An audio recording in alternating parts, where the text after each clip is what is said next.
Previously on the Psychology of Entrepreneurship.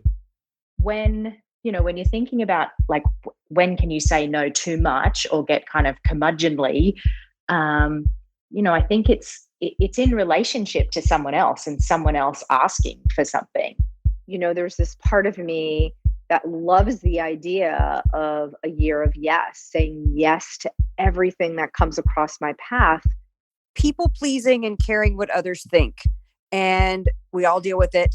We all have that thing. We don't want to let anybody down. One thing I realized over the years was that by saying no to myself, not others, I drained my own energy, It's nefarious, man. Like, the brain works in fucked up ways. The mind is one of the most deceiving, manipulative pieces of equipment, flesh, human bodies on earth. I never have trusted my brain. All of that weight lives in your head, and you are the decision maker. Psychology of Entrepreneurship. Hi, it's Ronsley. If this is your first volume, welcome. This is a weekly series where I go inside the mind of an entrepreneur, artist, athlete, academic to decipher what is the psychology of our decisions.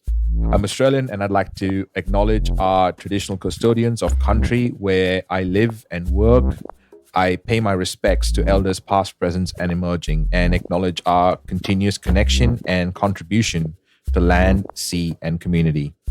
Today, we're talking about the art of negotiating. Negotiations is something that we do all the time. Whether we know about them or not, we are negotiating all the time. And so are actually children from the start, from the time they're born. And if you didn't check out the previous volume where we spoke about saying no and yes to kids, you should really go and check out that volume. But today we're talking about something that is really dear to most of us as entrepreneurs, and it costs us when it comes to negotiation. By the way, if you've got something from the previous volumes and you've listened to the show for a while and you had a big aha, let us know. The psychologyofentrepreneurship.com is where you go to give us some feedback. We'd love to hear from you. And also, if you know someone else that'd be a perfect guest, we want to hear from you. We start today's conversation with the amazing Alexandra Carter.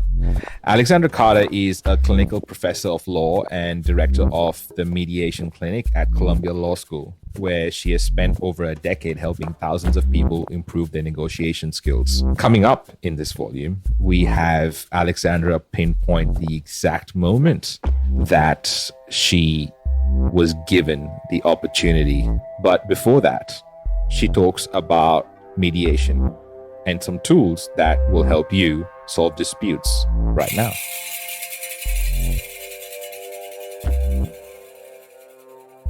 I am a professor at Columbia Law School. I teach mediation, actually, which is the art of helping people resolve legal or other disputes outside of litigation.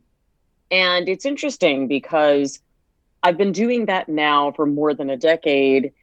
And along the way, a mediator often gets involved in really thorny legal or relationship disputes or even diplomatic disputes when things are pretty far gone. Business partnerships are pretty far gone, or psychology, personal partnerships are pretty far gone.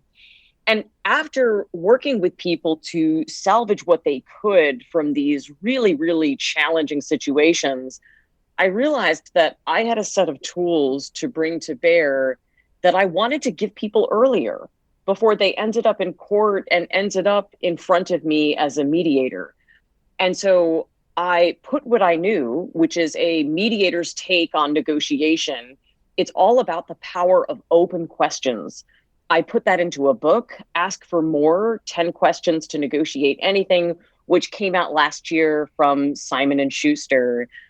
And gosh, I think the most surprising thing for people when they meet me or talk to me or hear some of my work, people see a woman who, is a lawyer and wrote a book called Ask for More, and they think, wow, she must have just, emerged from the womb feeling super comfortable negotiating and claiming her worth in every circumstance.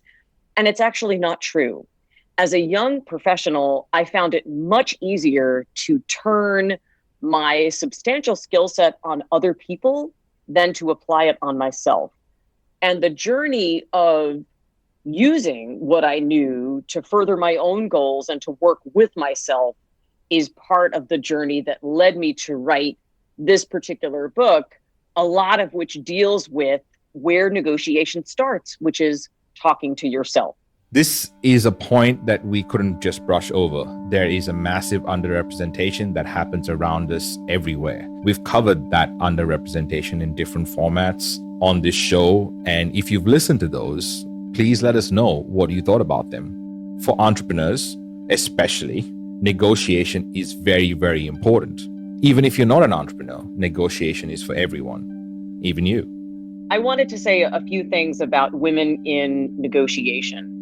The first being that I think many women see negotiation as, and this goes for no matter how credentialed, accomplished, brilliant they may be, they see it as something that's more natural for men than for them.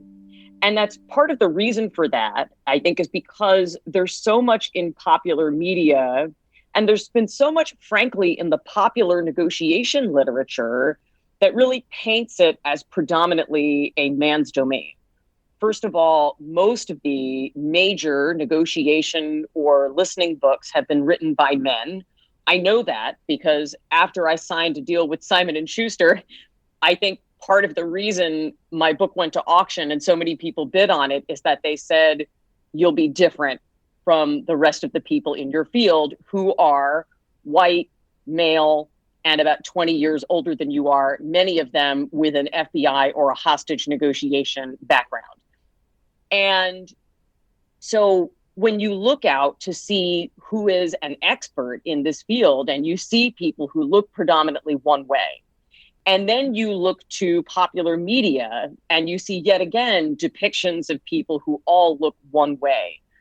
And then when you enter the workforce and you face the everyday sexism that women face, whether it is at the actual table or the virtual table, men talk more than women. They talk over women. There are times when a woman shares an idea, a man shares the same idea, and the man is credited with the idea. You can see it in the boardroom. You can see it on Clubhouse. Frankly, you see it everywhere. And so part of my mission, not just in being in the field I'm in, but in writing a book so that my voice is out there among the rest of the voices in the field, is to show people that negotiation is for everyone. That if you are somebody who has felt left out of the conversation before, you can be an excellent negotiator. You don't have to be a guy. You don't have to be somebody with a military or law enforcement background. And you don't have to be the largest, loudest, most aggressive person in the room. In fact, you can't see me, but I'm 5'2" in sneakers. I am never the largest person in any room.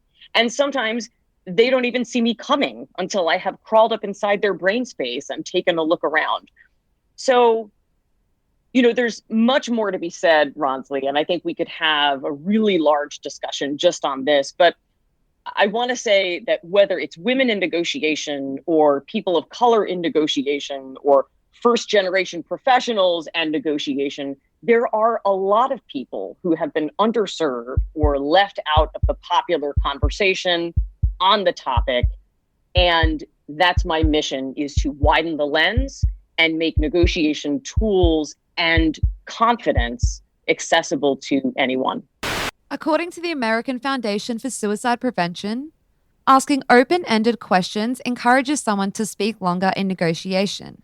This can help diffuse attention, as well as provide you with valuable information and insight into their perspective. Active listening is key to negotiating and mediating because it shows you have empathy and builds rapport. Rather than rushing for a resolution to the person's problems, slow the situation down and just listen. This can also help to remind you that you do not have the burden of being a problem solver. Instead, you are there to listen and help the person explore options. I had to get Alexandra to break down a technique that we could use in negotiation. One of the things that I teach in my work as a mediator and in my work as a negotiation trainer for many organizations here and abroad is a technique called amplification. You know, Ronsley, you talked about seeing a dynamic, whether it's taking place, you know, in a physical room or a virtual room, and wondering how it is that one can be effective. And the technique is called amplification. And basically what it is speaking someone's name and recognizing them specifically for an idea, for a contribution, for a firsthand lived experience.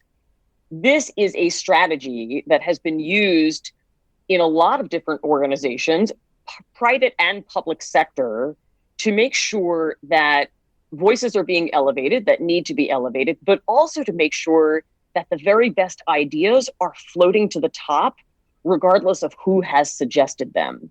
So the example where this came to prominence was in the first Obama White House, where women were outnumbered 2-1, believe it or not, among his senior staff, and had trouble getting airtime in meetings or being able to offer and get credit for their ideas.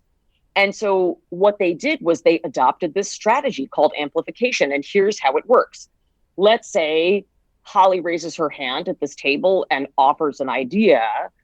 I might then raise my hand, or maybe Mark or Ronsley raises their hand shortly thereafter and says, I just want to return us to Holly's excellent idea. Here is the thing Holly said that I think is impactful for this discussion. So in other words, they speak her name and they give her credit for something specific, something true, something meritorious. And when they do that, this is not just something that women can do for women, something that people of any gender truly can do for each other in a room to make sure all of the voices are being heard. In the case of the Obama White House, actually, President Obama noticed that this was happening. He started calling on women more often, but not just on women, but also on junior aides, you know, widening the lens, again, of who was able to be heard at the table.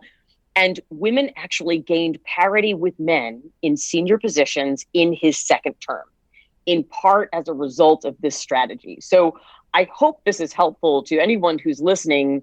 If you're thinking about not just negotiating for yourself, but negotiating for others, and that's something that a lot of leaders want to do or should strive to do, amplifying them publicly is something that really helps and actually reflects even better on the person who is doing the amplifying, because you are seen as a leader, as generous, and as somebody who's really confident.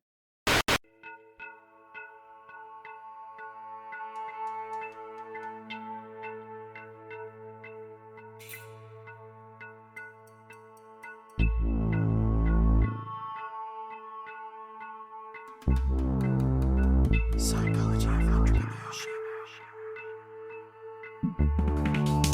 Our aim with this audio documentary has always been to build a strong community of entrepreneurs and creatives to provide a space where they can use their voice to share their authenticity with the world. As a valued listener, your voice matters too. We love to hear your feedback and ideas, so don't be shy to let us know how we're doing in the ratings and comments. If you have a message for our production team or know someone who would be a perfect fit as a guest, you can find out more information on how to share your input at psychologyofentrepreneurship.com. Dr. Mark Goulston, who we have covered in volume 28 of this show, so go check that one out when you are done with this. He is an expert in empathy and in negotiation. It's important to realize what people are listening for, because that gets them to open up to you. This is Dr. Mark. I was trained as a psychiatrist, and one of my early mentors was kind of one of the top thought leaders in suicide prevention. He started the suicide prevention centers in Washington, Los Angeles. He founded the American Association of Suicidology. And he was one of my early mentors at UCLA, and he would refer me these suicidal patients who I was outside of my training, and residents didn't want to see them when they were discharged. So they were inpatients who were still suicidal, but not acutely suicidal. And so he would refer them to me and I would see them. And most of what I learned was, how do you get people who are suicidal to give up death as an option? And it was interesting because what I noticed early on, and I was very fortunate because after my training, I was really fortunate because there was a fellowship I was supposed to get into, but the fellowship was canceled. And so I said, well, I'll just go out in the world, see what happens. And I was fortunate because I didn't necessarily have to report to an institution and check boxes. And as I started seeing these suicidal patients, I started to notice as I was with them, I learned to listen into their eyes. And I have a book called Just Listen, which is done very well. It's in 28 languages, and I speak around the world on listening. And what I noticed with them is, without their telling me, when I listened into their eyes, they would be screaming at me with their eyes, "You're checking boxes and I'm running out of time." And so I had the choice to check boxes and follow and sort of cover myself, or just dive into their eyes. And what happened is, as I was working with them and I dove into their eyes, they would lean back towards me. And here's one of the insights, because one of my sort of my mission in life now is to try to spread what I've learned and share it with the world and lessen suicidality, which is now epidemic. And one of the insights that I got, and you won't get this unless you were suicidal, but if anyone's listening in and they've been suicidal, will kind of get this. Death is compassionate to hopelessness. And when you feel hopeless and you're in such pain, you attach to death because it offers to take it away. It basically feels your pain and tells you it will take it away. And so what I learned to do was to be able to listen to them in a way where they felt by me. Not understood, not just understood, but they felt.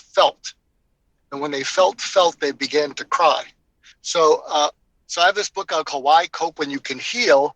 And I've introduced to the world this method called surgical empathy, which means when you go to where the other person is coming from and they feel you're there, they lean towards you. And that's what I did with suicidal patients. And it's also helpful in negotiation. So a year and a half ago, I spoke in Moscow with a Nobel Prize winner named Daniel Kahneman. He wrote a book called Thinking Fast and Slow. And I have 9 books, and 5 of them are bestsellers in Russia, and especially the one on listening. And what I introduced to them, and so I'm going to circle back to negotiation and actually give you a tip that I'm now teaching, especially entrepreneurs who have to pitch investors.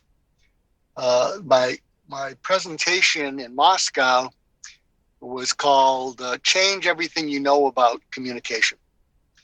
And what I told them, there's about 1,000 Russians, managers. I don't know how many entrepreneurs were there because it's Russia. I guess there are many. I guess there are some. And I said to the audience, if I focus on what you're listening to and I give you bullets, we'll have a very nice transactional conversation. You write down some of the bullets. You'll try some of them. Most of them won't work. And you'll say, oh, it can only work for him. He's an expert. It won't work for me. And then I switched my voice, and they didn't hear me in English, but they did hear my tone because I was spontaneously translated into Russian. And I said to them, but if instead of listening to you, or focusing on what you're listening to, and I give you bullet points and some good stories so I can hold your attention and you'll give me your mind for an hour, I switched over to an FM NPR voice, and so they could hear my tone. And I said, but if instead of focusing on what you're listening to, I focus on what you're listening for, and I get it right without you telling me. And if I deliver on what you're listening for, you'll give me everything. And then I said, let me see if I get what you're listening for. And this also goes with negotiations, by the way, especially if you're an entrepreneur and you're pitching to investors. What they are listening for, I said, what you're listening for is something that will help you get increased positive measurable results. If you're an entrepreneur and you're pitching to an investor, what they're looking for is a win, because they have to bring it back to their company and they need something to balance the investments they've made that were not winners. So I said, what you're listening for is something that will get you a positive measurable result. Is that true? They go, duh. And then I said, and I think what you're listening for is a way to do it, because you're, leaders and managers, that's less stressful than your command and control approach, because that's causing you and everybody else to drink too much. And it's probably not the best way to do it. So you're listening for a way to get positive measurable results that is less stressful. Is that true? And they go, duh. And finally I say, and what you're most listening for is that in the hour I have with you, that I give you something that is immediately doable by you, and you don't have to buy a book or sign up for a course. And there's no book because I haven't written this one yet. And there's no course. And if I could give you something that was immediately doable by you, and you don't have to be a psychologist, you don't even have to like psychologists.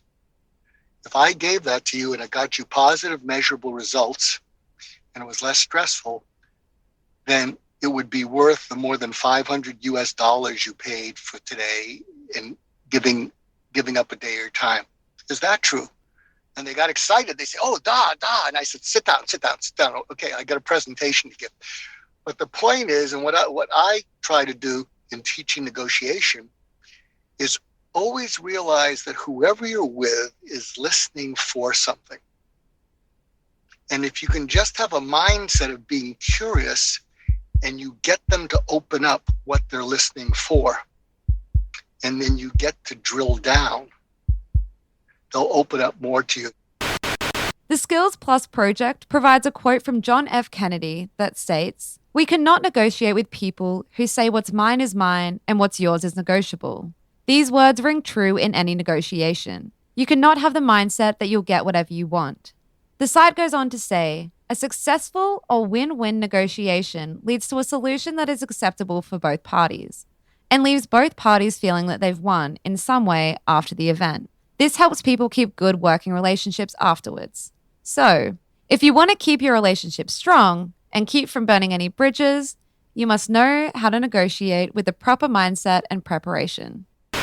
If you don't know, I gave a TEDx talk in 2017 that was made a TED Talk in 2020, which you can find on the TED.com website. The title, The Perfect Recipe for a Deep Conversation. The punchline is actually about being a better listener. Here is Alexandra Carter again about the impact of being a good listener and what it could do for someone else. That someone else actually is herself. When I'm training people to mediate, I often tell them that when we listen deeply to each party, when we hear them, when we acknowledge them, when we show them that they are valued, and I love the idea of adding value too, Mark. I think in the work I do, the value I'm seeking to add is not to tell people what to do, but to show them different tools that they have, that they can use to resolve things for themselves. So when I listen and hear and acknowledge and see the two people sitting in front of me, it's incredible to witness how only then can they turn to each other and offer the same. But they have to see it first from another person. I think the other thing you said was essentially that amplifiers create amplifiers. And I've also found that to be true. I am where I am today because a professor at Columbia Law School, who later would hand me her program, that professor had me as a student. And she listened deeply to me. In fact, when you were talking about your breakfast with Larry King, Mark, this professor had me as a student in class. And after I graduated and was working at a very large law firm, she took me out to breakfast almost every month. And she didn't push, she didn't, inquire about my future career plans. She simply sat and listened to me. She wanted to know what I was thinking about, what I was feeling, what was happening for me in my professional life with no agenda.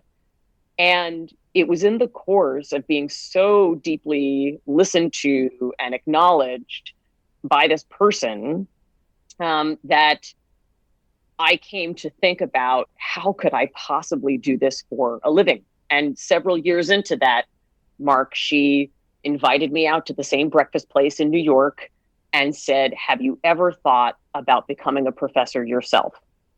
And that was the start then of my applying to this job at Columbia that I now hold, and her turning her program over to me. And I have to say that I feel, as I'm saying this, I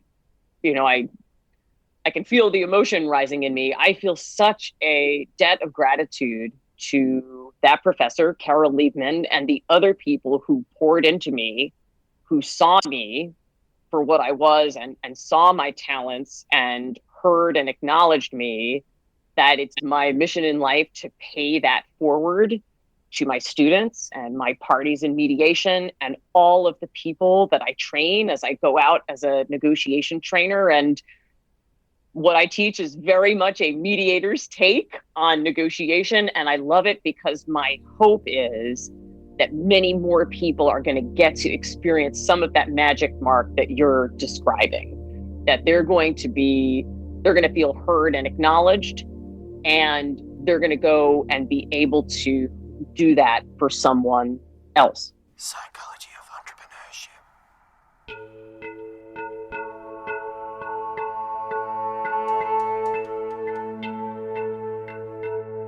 Entrepreneurship. Coming up on the Psychology of Entrepreneurship. Currently, I'm the CEO of Children's Ground, and Children's Ground's a First Nations organisation.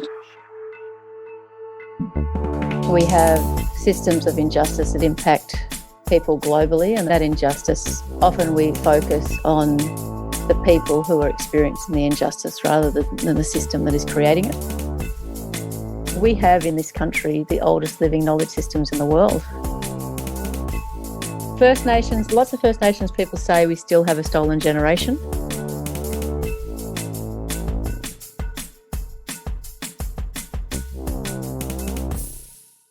Psychology of Entrepreneurship.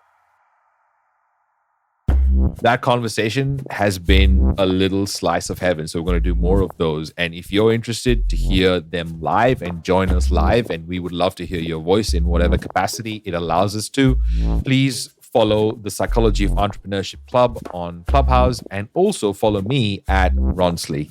It would be amazing to get you on and get your perspective on different things. In the meantime, go have fun.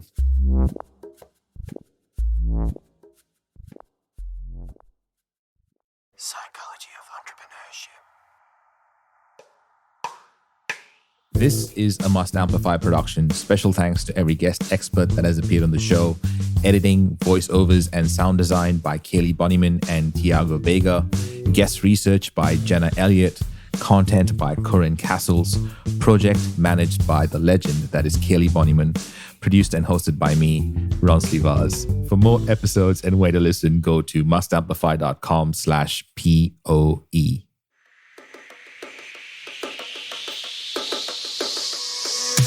Love the polished audio docuseries style of this podcast, The Psychology of Entrepreneurship?